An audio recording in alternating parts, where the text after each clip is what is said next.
Hello everyone, welcome to Diva Classes. This is Divya Wadhwani and today we'll be solving Commerce Specimen Paper for 2026 examinations. This is for ISC class 12. Okay तो सबसे पहले हम लोग जानते हैं commerce के paper का marks 80 marks 3 hours you will get additional 15 minutes. ठीक, इसके बाद additional 15 minutes are only for reading the paper. You should not start writing during this time. It has 9 printed pages. 13 questions are there in total. These are like from exams like Hafeli's or first pre-board, second pre-board, maybe third pre-board also. So you will be able to know the paper pattern कि आपको in total 13 questions attempt करने हैं. Internal choices are there. Okay, section A, 16 sub parts are there. These are very short answer type questions, and while attempting MCQs you are required to write only one option as the answer. Section B has 8 questions, short answers carrying 4 marks, and section C has 4 questions, that is long answers, carrying 8 marks. Internal choices are provided in 2 questions in section B and at least means only 1 question in section C. मतलब total question सारे attempt करने हैं. बीच में कहीं होगा कि हाँ आपको दोनों में से एक अटेम्प्ट करना हो, वो इंटरनल चॉइसेस में be given. Okay, now moving towards this, the specimen question paper says that the subject provides a realistic format. Board examination paper ऐसे ही आएगा जैसे ये स्पेसिमेन पेपर है, and it has to be can be set from any part of the syllabus, though the format of board examination question paper will remain same as that of specimen. Format of a specimen and board question paper will remain same, but ऐसा नहीं है कि इसमें से कुछ भी आ सकता है. The weightage allocated to various topics as given in the syllabus will be strictly adhered to. जो weightage दिया गया है, we will discuss the syllabus also of commerce paper. कुछ चीज़ें हैं जो उसमें add up हुई हैं, that we will be taking separately so that आपको ये पता हो कि इस साल जो टॉपिक्स एडअप हुए हैं जैसे leadership styles, pricing strategies, QIPs, तो ये सारी चीज़ें हमको स्पेशली पढ़ के जानी है. 2023 rules of consumer protection, all these things to be studied. Okay, now the first is section A, that is of 16 marks. पहला क्वेश्चन आपसे पूछता है कि with reference to the settlement of funds what does real time signify in RTGS. RTGS में real time का मतलब क्या होता है? Settlement in 1 hour, no. Settlement in fixed time every day, no. Settlement during bank hours, no. Continuous processing and settlement. Real time का मतलब होता है कि हर एक एक सेकेंड की इन्फॉर्मेशन में वो कंटिन्यूसली जैसे ही आपने ट्रांजैक्शन किया है वो वैसे ही तुरंत के तुरंत प्रोसेस होगा. That is RTGS. Okay, second question, with reference to macro environment, select the odd one out. Changes in technology, labor mobility, political unrest and suppliers of raw materials. तो ये जितने भी हैं ये किसका पार्ट है? ये मैक्रो का पार्ट है. ठीक, एंड ये किसका पार्ट है? This is external, that is micro environment. तो this is the odd one out. Then next question is Sampark, a mobile company, advertises its phone as having an unbreakable screen. A customer buys it, but the screen cracks with a minor fall. He requests replacement, but the company refuses it, saying that the advertisement was only for marketing. Now, what consumer rights are most relevant or they have been violated? सबसे पहला है कि company advertise करती कि इसका जो phone है वो अनब्रेकेबल है, उसने इन्फॉर्मेशन ही गलत दी है. तो सबसे पहले कौन सा होगा? Right to information. ठीक, फिर द कंपनी ही request replacement but the company refuses. तो ये क्या होगा? सीक रिड्रेसल और to be heard. It is to be heard, it is not seek redressal. तो Q and S will be the answer, that is D. Moving towards next. Fourth question, Shine Limited is a company that encourages open communication, teamwork among its employees, rewards them for innovative initiatives. This leads to employee satisfaction, which in turn increases their productivity. Which internal factor of micro environment is responsible? अब बोला गया कि एक सुंदर सी company है जिसमें it encourages open communication.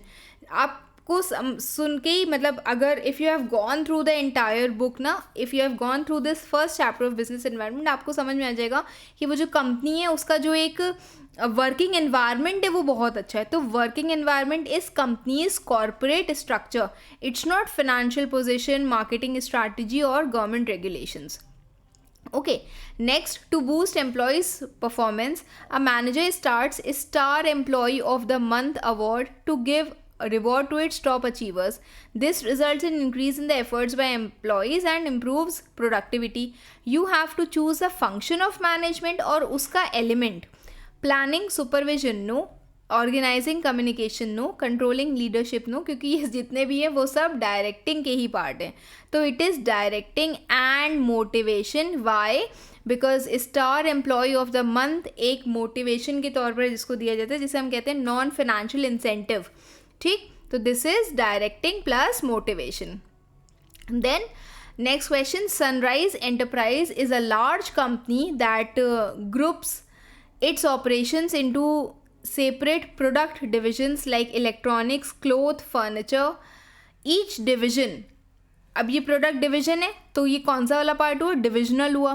फिर बोला गया है हर इस डिवीजन में सबके मार्केटिंग, फाइनेंस और एचआर डिपार्टमेंट्स है. उसके फर्दर उसके अंदर है, मतलब कि सबसे फर्स्ट हैंड आपको समझ में आ गया कि सबसे पहले प्रोडक्ट है, प्रोडक्ट के अंदर फंक्शंस है, मतलब दिस इज डिविजनल.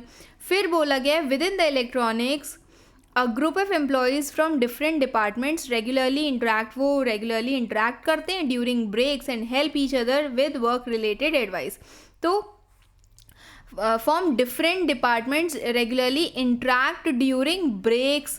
तो जब आप ये समझोगे कि वर्क रिलेटेड एडवाइस दे रहे हैं या इवन ब्रेक्स के टाइम पर डिफरेंट डिपार्टमेंट्स के लोग आकर के इंटरैक्ट कर रहे हैं, तो hence it will be known as informal and divisional structure.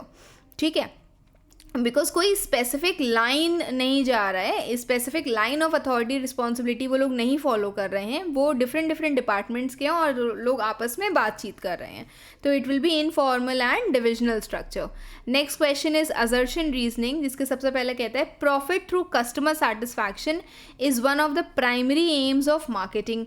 ठीक है, सही बात है. Marketing begins after production and does not end with sale. Yes, it does not end with sale, but it doesn't begin after production, it begins before production. तो assertion is true and reason is false. Assertion is true and reason is false. Okay, then next is study the relationship between the first and second words and complete the analogy. Personal skills, art. Ethical code of conduct, it is a profession. Management का जो सबसे पहला chapter था nature of management, उसमें आपने ये चीज़ पढ़ी होगी. Creates a large pool of candidates, recruitment. Eliminates unsuitable candidate is selection. ठीक, as a facilitating function of marketing, packaging ensures protection of a product. True. According to Henry Fayol, mental revolution is a change in the attitudes of both employers and employees that increases productivity. False. It is according to F.W. Taylor. Henry Fayol ने ऐसा कोई भी principal नहीं दिया है. Next question. A company borrows a loan of 10% interest and amplifies the returns of its equity shareholders by earning 18% return on investment. तो उससे पूछा गया कि ये कौन सा फाइनेंशियल कॉन्सेप्ट है दैट इज़ इलिस्ट्रेटेड हियर. तो it is known as trading on equity, जिसमें हम इक्विटी के अलावा डेट का भी रेशियो प्रोपोर्शन लेते हैं सो दैट हम यहाँ पे फिक्स्ड इंटरेस्ट दें जो थोड़ा सा कंपैरेटिवली कम होता है, जिसमें हमें रिडक्शंस भी मिलते हैं, और उससे जो हमें पैसा मिलता है उसको हम लोग इक्विटी शेयर होल्डर्स में लगाते हैं. Next is share limited has earned a profit of ₹1 lakh for the financial year ending 31st March. ठीक है, after providing interest on debentures for 15,000, dividend on preference shares इतना गया, इंटरेस्ट गया, उसके बाद डिविडेंड ऑन इक्विटी शेयर्स, ये सब उसने पे कर दिया. फिर पूछा है कि it has paid Ranjana a share holder a share from its residual profit at a fixed rate of dividend. फिर पूछा गया है identify the type of share. तो हम जब भी इसको समझते हैं हमें ये समझ में आता है कि हमने एक कॉन्सेप्ट पढ़ा था पार्टिसिपेटिंग प्रेफरेंस शेयर्स का। What is participating preference shares? ये वो शेयर होल्डर्स होते हैं जिनको इक्विटी शेयर्स के बाद, प्रेफरेंस शेयर्स के डिविडेंड के बाद, इक्विटी शेयर्स के डिविडेंड के बाद भी अगर कुछ पैसा बचता है तो वो पार्टिसिपेट कर सकते हैं in the residual profits of the company. तो these are participating preference shares. ठीक है, नेक्स्ट क्वेश्चन बोला गया है that state one unique feature of the document. आपने एक डॉक्यूमेंट देखा, this is a bank draft, okay, and you have to mention कि उसका एक यूनिक फीचर आपको बताना है। तो you know that there is no risk of dishonour in this, तो you can directly mention that can not be dishonoured, bank draft can not be dishonoured. Why? Because आपके account में पैसा है तभी the bank will make a issue a bank draft for you. Okay, फिर next question है a leading national newspaper publishes an article, advertisement नहीं, सिर्फ एक article, featuring a new electronic car model launched by an automobile company. This article highlights car's eco-friendly technology, sleek design and affordability, creating a positive image and sparking public interest in the product. ठीक, एक positive image again. तो which element of promotion mix is this? तो it will be publicity. It cannot be advertising, identified sponsor होना चाहिए, नहीं है। ठीक, उसके बाद दूसरी चीज़ कि एक पॉजिटिव इमेज, पब्लिसिटी आप it's usually non sponsored and वहाँ पर आप पॉजिटिव या नेगेटिव इमेज क्रिएट करते हो किसी भी प्रोडक्ट की, सर्विस की या किसी पर्सन की। ओके, तो it will be publicity. Next question, management can be identified as a driving force in every organisation and at every level. Every organisation is small, medium, large and every level, top, middle and lower level. So which feature is highlighted here? The feature highlighted here is pervasive, universal, okay, universal, any either of these you can write. ठीक, तो till now we have done this much. ये जितने भी questions थे these we have done. Informal and divisional assertion is true. अब देखो इसमें एक चीज़ और बोली गई है that you should understand. In answering MCQs candidates have to write either the correct option or the explanation against it. Either of the things you can choose. Please note that only one correct answer should be written. Okay, hence next question comes, that is from section B. Okay, Shreya owns a cafe. Now this question is of 4 marks. Shreya owns a cafe. She wants to explore different electronic payment methods to streamline transactions with customers.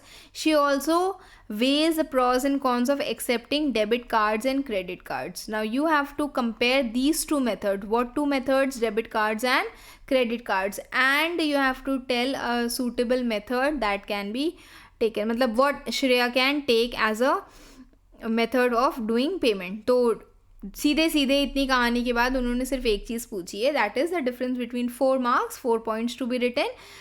It is not issued to the debtor, it is issued to the debtor. The facility is not, this facility is not available. Which? Credit facility. And here credit facility is available, मतलब beyond the money that is in your bank account आप उससे ज़्यादा भी withdraw कर सकते हो. It is made before using the card and it is made after using the card. ठीक, payment कब होता है कि हाँ पहले आपके अकाउंट में पैसा होना चाहिए, बट इसमें लेटर डेट पर आप पेमेंट कर सकते हो. Security in such cases it is not required, but here the security is required, क्योंकि ऑलरेडी आपका डेबिट अकाउंट है, मतलब पैसा है तभी आप कार्ड इशू कर रहे हो, लेकिन क्रेडिट कार्ड में security is required. Okay, moving towards next question is Krishna Tech Limited, a growing startup in the robotics industry, needs finance to meet its working capital requirement. फिर बोला है Prerna limited and edtech company has purchase robotics kit from Krishna limited. इनसे एक robotic kit उन्होंने खरीदी जिसका credit period of 3 months था और it was suppose to be due, मतलब to be paid as 15 lakh on 30 July को पेमेंट करना है. Based on the above information, you have to suggest a suitable form of short term financing that Krishna Tech Limited can opt for. तो ये इसको कौन सा, मतलब विच ऑप्शन, बिकॉज प्रेरणा कह रही कि उसने क्रेडिट पीरियड के लिए उसने खरीदा है, तो उसने कौन सा ऑप्शन उसको दिया है, या what option the person can opt for, the company can opt for. तो it will be trade credit, जिसमें उधार पर सामान खरीदा जाता है from a business person to another business person, and कुछ समय बाद पेमेंट किया जाता है। क्लास 11th में आपने बिल्स ऑफ एक्सचेंज पढ़ा होगा। बिल्स ऑफ एक्सचेंज का पूरा कॉन्सेप्ट जो होता है वो इसी पर ही बेस्ड है। Okay, that bills receivable and bills payable wala, and you have to tell any 3 features of this. Okay, अच्छा ये देख लो इससे पहले वाला जिसमें लिखा हुआ है that candidates are required to compare the 2 methods on a common basis is very important. Comparison written in the paragraph is also be accepted, but do not take that method कि नहीं आ रहा है तो हम ऐसे ही करके लिख दें, उसको पढ़ो अभी भी, still you have time. And ये पैराग्राफ्स वाला सिस्टम मत किया करो, मतलब आपके लिए भी and in terms of examiner, because I have also check the copies and I feel like कि वो वाला जो होता है in terms of presentation also tabular form is very precise, neat, clean. ठीक, the next question is trade credit, जिसका answer था it is a short term financing method where supplier allows a buyer to purchase the goods and services and pay them at a later date. फिर पूछा गया है, फिर इसके features बताए गए हैं। शॉर्ट टर्म फाइनेंसिंग है ये, for few weeks to few months within a year. ठीक, इमीडिएट पेमेंट नहीं करनी होती है, यूजुअली इंटरेस्ट फ्री क्रेडिट भी मिल जाता है, flexibility in terms of in payment terms कि अगर डिस्काउंट मिल जाता है अर्ली पेमेंट के लिए। देन मिनिमल डॉक्यूमेंटेशन, बहुत ज़्यादा documentation is not required. Accounting treatment, accounts payable is treated as a liability, seller के लिए it is and accounts receivable. उसके बाद potential for discount, suppliers offer कर सकता है डिस्काउंट भी अर्ली पेमेंट के लिए, जैसे आपने पढ़ा होगा कैश डिस्काउंट और trade discount. Okay, and there are impact on cash flows also because it helps business to manage their cash flows by allowing them to delay the payment while still utilizing the purchased goods and services। क्योंकि अगर मैं उस goods and services को use भी कर पा रही हूँ और मुझे उसका पेमेंट भी थोड़े दिन बाद करना है, तो वो एक अच्छा टर्म होता है। Now the question says, the suggestion says कि candidates should suggest an ideal short term financing and explain 3 features of it. Headings are not mandatory, but again I'll say कि आप जितना beautifully उसको बता सकते हो उतने अच्छे से आप अपने आंसर को प्रेजेंट करो। Okay, next question is question number 4 that says Arjun is a sales manager in a company and is responsible for managing a team of 5 sales representatives. Now इस पर हम एक और कॉन्सेप्ट आपको समझा ही देते हैं। अगर एक हेड है और वो उसके अंदर 5 people are there that are under the person, under that particular manager, तो एक क्वेश्चन पूछा जाता है कि स्पैन ऑफ कंट्रोल क्या होता है। तो स्पैन ऑफ कंट्रोल होता है the number of subordinates under one superior. तो यहाँ पर स्पैन ऑफ कंट्रोल का नंबर कितना है, 5। ठीक, in the sales representative in Delhi region, every morning he assigns sales targets, plans daily routines, checks the stock availability in retail stores and ensures proper display of the product. So just because he is a sales manager, he is at which level? He is on the middle level. ठीक, discuss any 3 functions of this level of manager की management की वो क्या करता है इस middle level में। तो he can interpret the plans and policies framed bye top management, monitor and control the operating performance, to train and motivate and develop the supervisory personnel, to lay down rules and regulations to be followed by supervisory personnel, मतलब जो उसके नीचे आते हैं। And तो you have to mention the 3 functions over this. ठीक है, now the next question that says that is question number 5.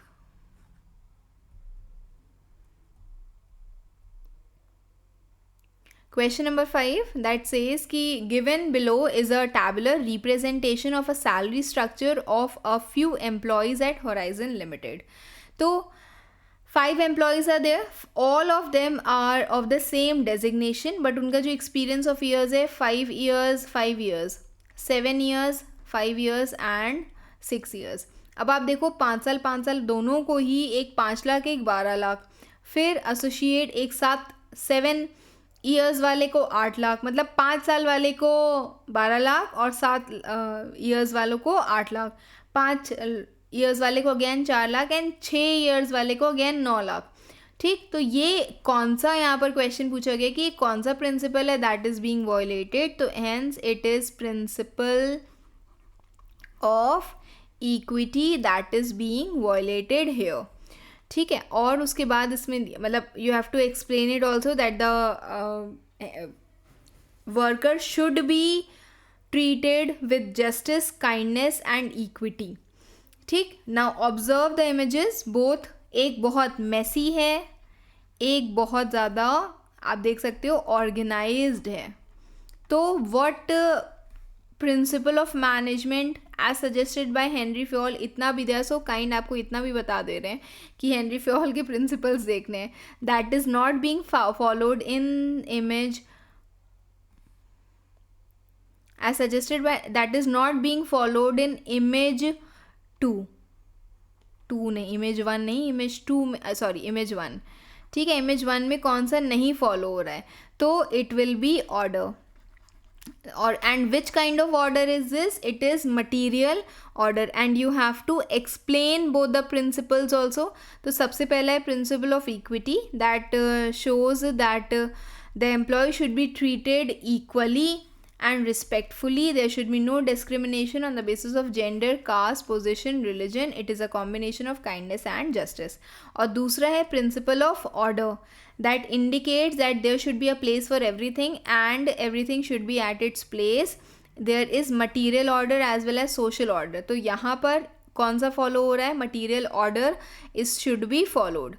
ठीक है, next question is कि you have to tell about the importance of the organizing function helps the management, helps transform chaos into a coordinated structure, clarifies communication and promotes effective teamwork. In this perspective you have to explain any 4 points highlighting the importance of organizing. तो importance of organizing में you can mention as specialization, explain भी करना है आपको, 4 पूछे गए हैं 4 ही mention करो. Specialization, optimum use of human resources, coordination and cooperation, security and support, growth and diversification, adaptation to change, training and development of personnel, aid to management. You have to write any 4 points on the specified areas. Okay, next question, that is part 2. A school allocates rupees 10 lakh for infrastructural upgrades, 5 lakh for staff training, 3 lakhs for student activities. This type of financial plan acts as a control while helping the school prioritize its objectives. तो question पूछा गया है कि ये कौन सा type of plan है. तो एनिमरेट एनी 3 फीचर्स ऑफ दिस. तो इट विल बी बजट. ठीक, क्योंकि यहाँ पर क्या हो रहा है, एक फ्यूचर एस्टिमेट ऑफ प्लान है जिसमें आप अमाउंट एलोकेट कर रहे हो डिफरेंट डिपार्टमेंट्स को. And you have to mention the features of this also. तो the type of, it is a budget, that is a financial plan that outlines the expected income and expenses over a period of time like month or year. And the key features are, this is a financial plan, it has a defined period, resource allocation is there, how much money, time and material is required, goal setting कि मतलब it helps in setting the financial goals of the firm, performance measurement can be done. ये एक benchmark होता है, एक kind of मतलब standard होता है जिसके थ्रू आप डिसाइड करते हो कि कितना डेविएशन हुआ है.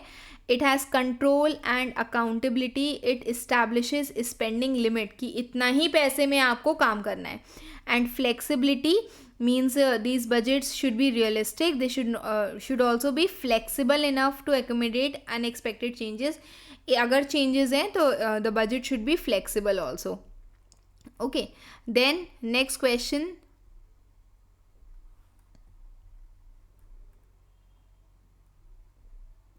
Okay, so that is question number 7, that says Naval Academy needed to train new submarine crew members on complex equipment and emergency procedures to ensure safety and hands-on experience without risk. They created a training program in a simulated submarine environment before actual deployment.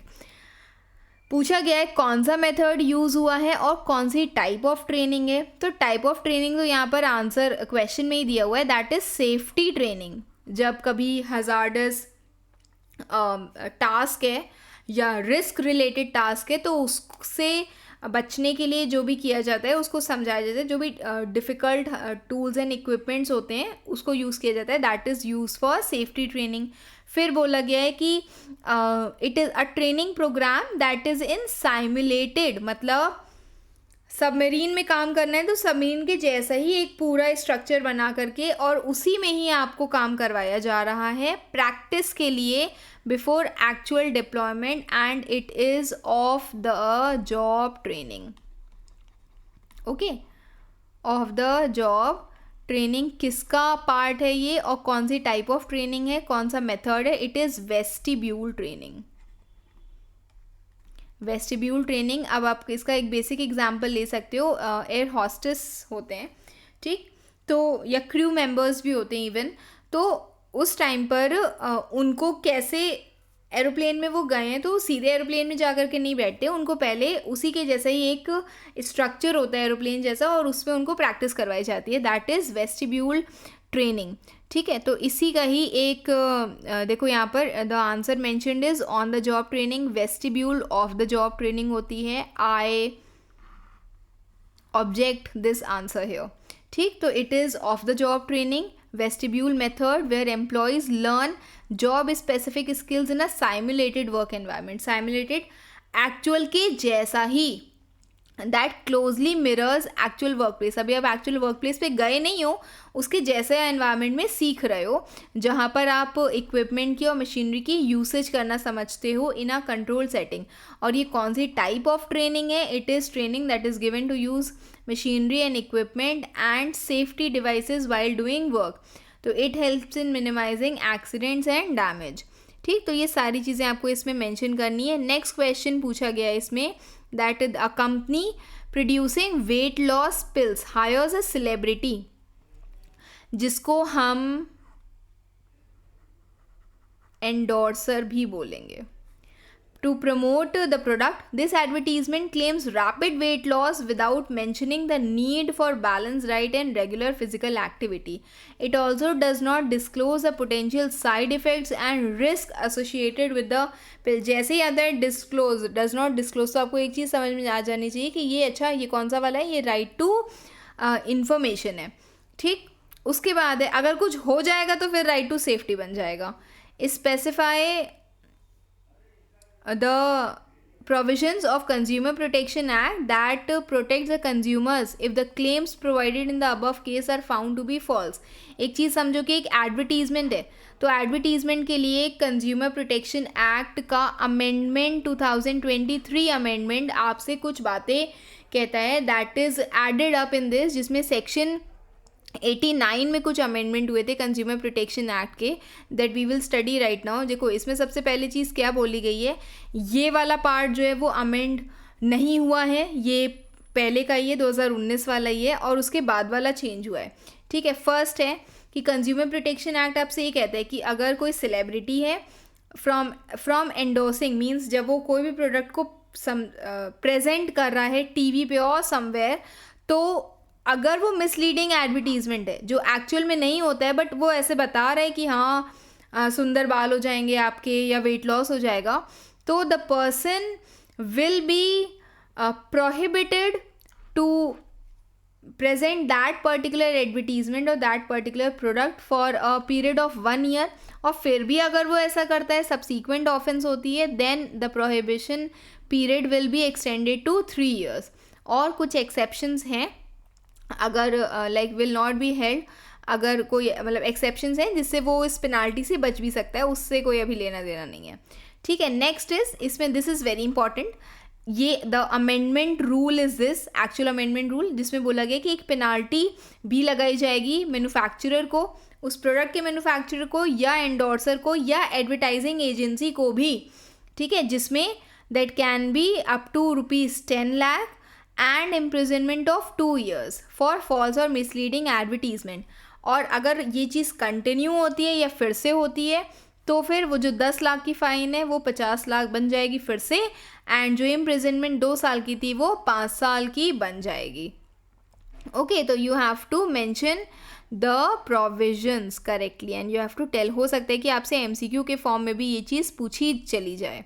Okay, now next question is question number 9 that says many mobile phone companies charge high prices while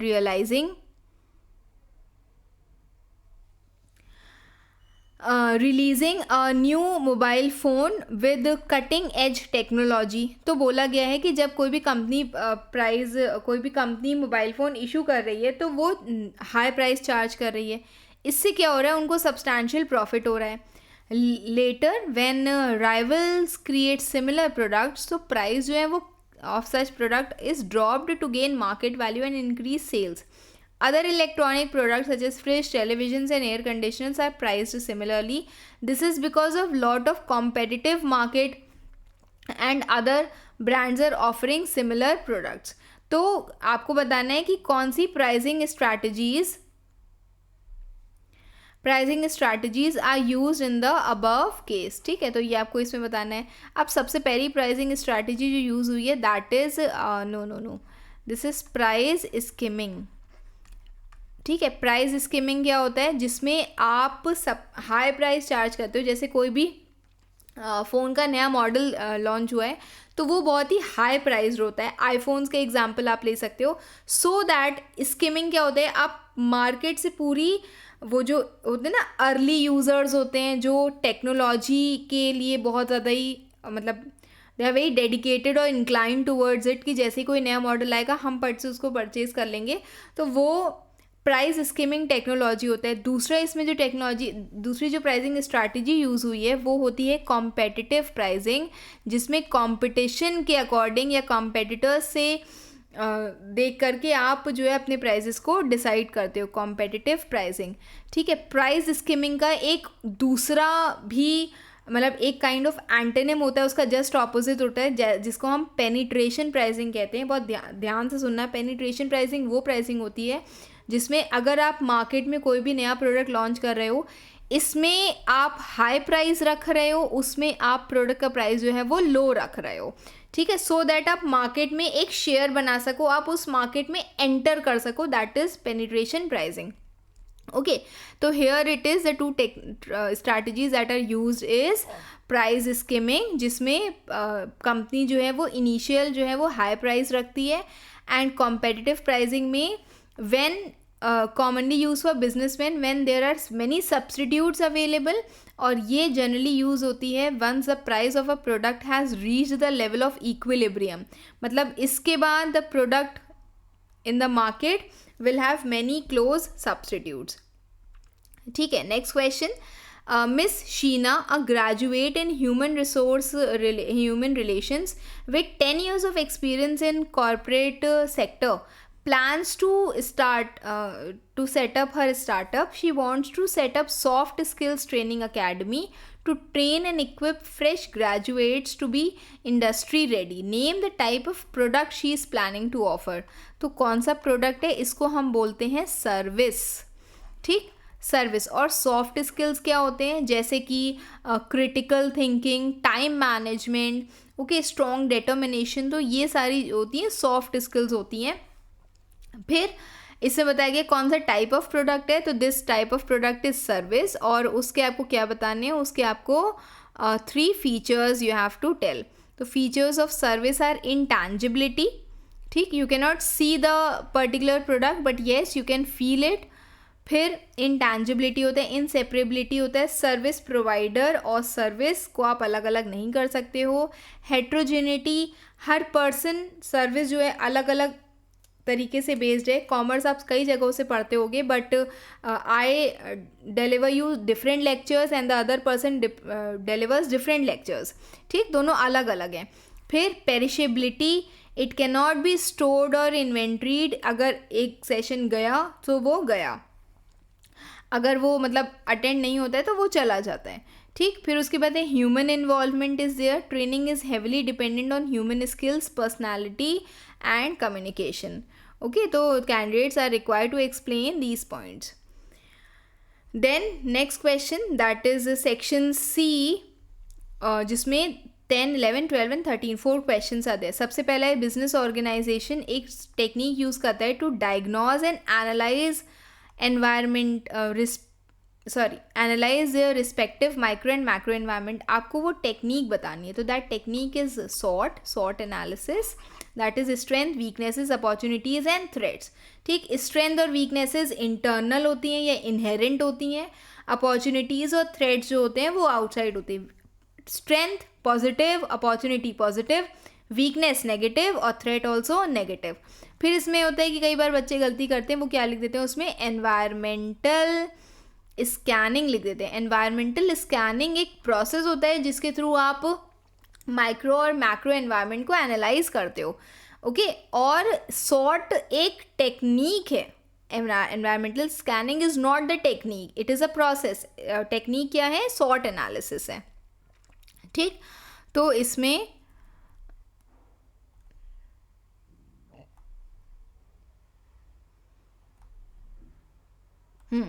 sort analysis. ठीक, तो you have to explain all these and you have to write about the meaning, advantage. एक एक example भी लिख दोगे ना, बहुत अच्छी बात है. ठीक है. Then next question is in this again part of theoretically is there, no case study right now. ठीक है. Coordination is inherent in planning, organising and staffing. तो आपको ये बताना है. अच्छा, कोऑर्डिनेशन का चैप्टर आप देखोगे ना, तो उसमें एवरीवेयर इट इज़ मेंशन कि प्लानिंग में उसका क्या रोल है, ऑर्गेनाइजिंग में, स्टाफिंग में, डायरेक्टिंग में, सब जगह उसका रोल क्या है, that you have to mention.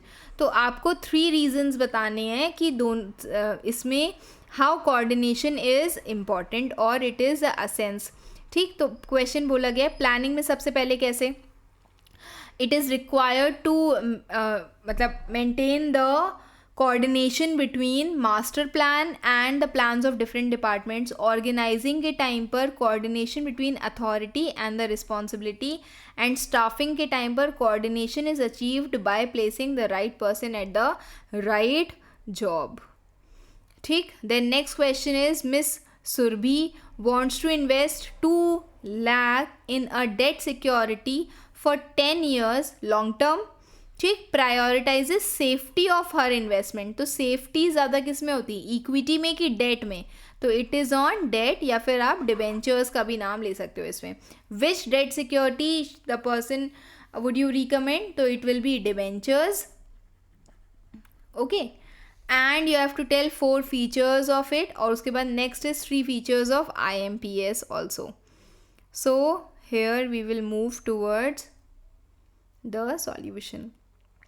Okay, question number 11 that says debentures, क्योंकि रिस्क कम होता है उसमें. ठीक है.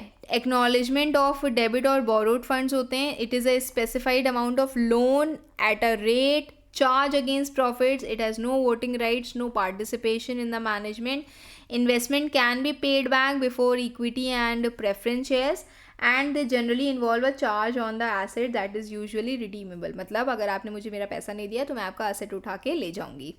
ठीक, तो correct debt security and 4 features of it. और उसके बाद है features of IMPS, instant transfer, 24/7 availability, inter bank transfers are मतलब acceptable, multiple channels are there through mobile apps, internet bankings और ATM, and it is secure and reliable because it is managed by National Payments Corporation of India, and it is cost effective. Very less nominal fees is charged in IMPS.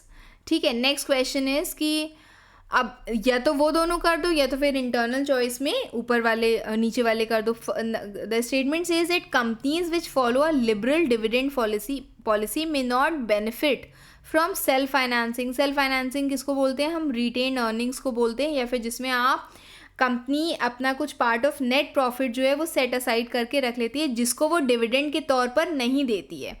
ठीक, तो you have to justify this statement by discussing 3 advantages and 2 disadvantages of retained earnings. दोनों ही पूछ लिए. And you have to tell 3 features of digital banking. 5 marks and 3 marks. ठीक है, direct questions इसमें बोले गए हैं. तो retained earnings they are dependable source, क्योंकि आपके कंपनी का खुद का पैसा होता है. No explicit cost is there, बाहर की कॉस्ट नहीं है कि आपको प्रोस्पेक्टस इशू करना है, एडवर्टाइजिंग करनी है, या फ्लोटेशन कॉस्ट नहीं है. No fix liability is there, no interference from outside या न्यू शेयर होल्डर्स नहीं. देयर इज़ नो, मतलब नो सिक्योरिटी डिबेंचर्स के तौर पर. There is no charge on the assets goodwill of a company. अगर retained earnings अच्छी हैं तो इसकी फिनेंशियल स्ट्रेंथ अच्छी हो जाती है कंपनी की. Okay, next is 2 limitations were also asked. Dissatisfaction, अगर आप ज़्यादा प्लगिंग बैक ऑफ प्रॉफिट करते हो, मतलब रिटेन्ड अर्निंग्स रखते हो, तो शेयर होल्डर्स डिसअपॉइंट हो जाते हैं क्योंकि उनको डिविडेंड नहीं मिलता है. There is uncertainty and opportunity cost is also there, क्योंकि if you will not give that, आप उसको अपने पास रखोगे तो उसकी opportunity cost is being missed. फिर है डिजिटल बैंकिंग को आप that is the automation of traditional banking services through digital platform.